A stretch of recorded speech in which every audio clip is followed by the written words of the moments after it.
Welcome to stick season, everybody.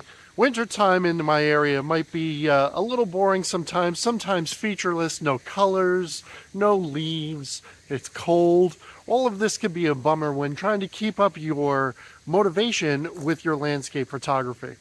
So maybe it's time to keep your creative curiosity up and get out, take some photos, and see what you can get.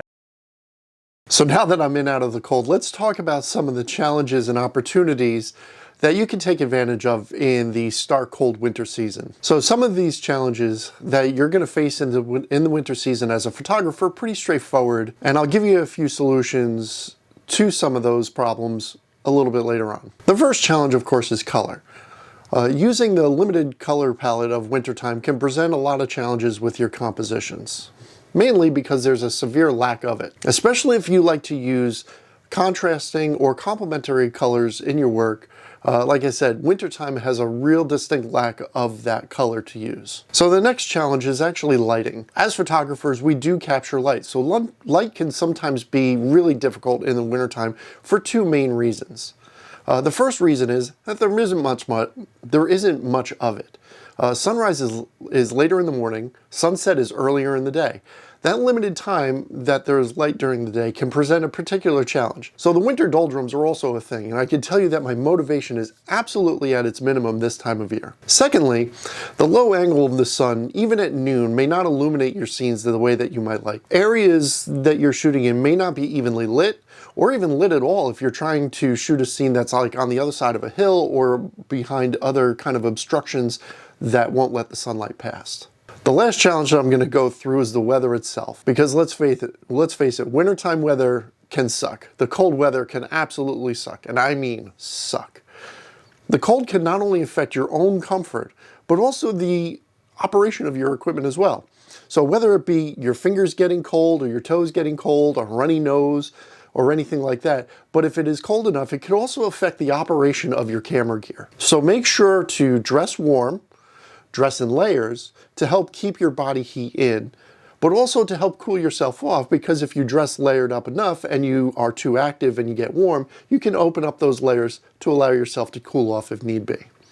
So, and this applies even to your camera. Make sure you get yourself a camera cover that might be insulated, or some sort of insulated sleeve to help protect it. But with all the doom and gloom, you can create opportunities out of this winter season. If we are to create these opportunities out of this, you need to make sure to go out and try looking for new things that are unique for you to put your own spin on. Turn these disadvantages into advantages.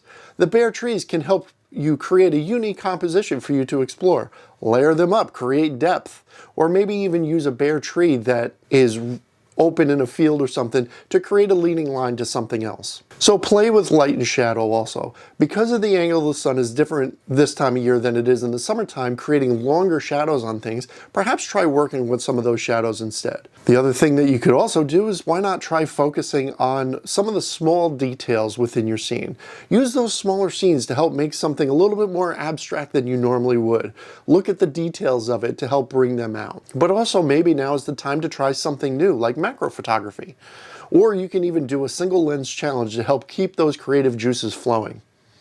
So now that we've gone over some of the challenges and opportunities that we have for our landscape photography in the wintertime, I want to illustrate a few examples from my own work within the last month to show you the different things that you can take rather than just talking about it.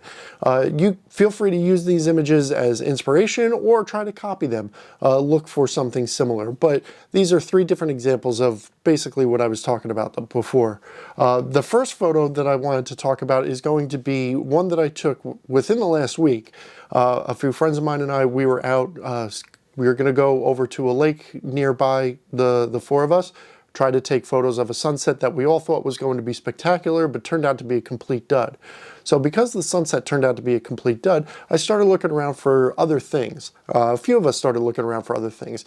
And I found these ripples in the sand along the lake that were formed by the water lapping up, a little bit of wind, made for something very interesting to me. So I made sure to take it from a couple of different angles, a couple of different heights, get down low, up high, and I ended up coming out with this image. When I processed this image, I also warmed up the highlights a little bit and then cooled down the shadows a little bit, kind of create a little bit of a split toning to help bring out some of the contrast between them.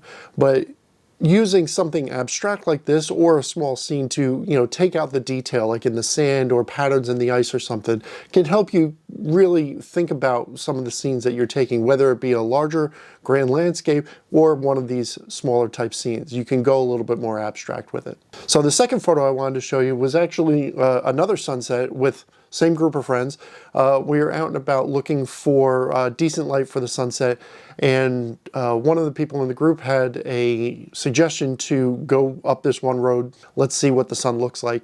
And we used that sun star and we used that sunset to line up with the lines in the road in order to create something very interesting, a leading line leading out to that sunset.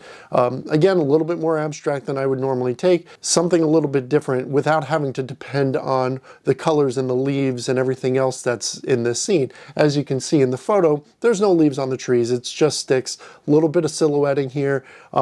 We've got the line that is taking us through the photo to that sun, which with a tighter aperture had a sun star on it. So look for those lower angles, look for the different shadows and silhouettes that go with that. So the last example that I wanted to give you is going to be a wildlife photo. I like to take photos of the birds and other animals that are around in my neighborhood and in the local state park. This time of year in the Hudson Valley region, we usually have a pretty large influx of bald eagles that come around. So I tell my friends, it's eagle season.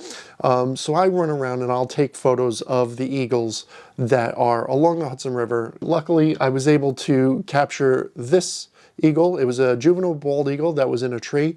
I was tracking a couple other eagles that were on the river that day, and I'm standing riverside. My car is in a parking lot, probably 200-300 yards away, and I hear that distinctive shrill kind of call that the eagles had coming from right above me. So I turn and I look straight up, and here's this eagle sitting in the tree, juvenile bald eagle, kind of hiding out.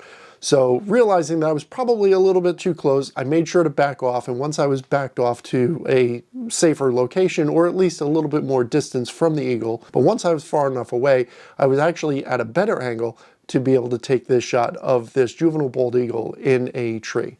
If there were leaves on this tree, I would have never seen this eagle and I would have never been able to get this shot. So if you go out and take photos of wildlife during this time of year as well, this provides you a lot of great opportunity for that because there aren't any leaves that are obstructing your view. Make sure that you do it safely, give wildlife its space, don't encroach too far, stay away from nests.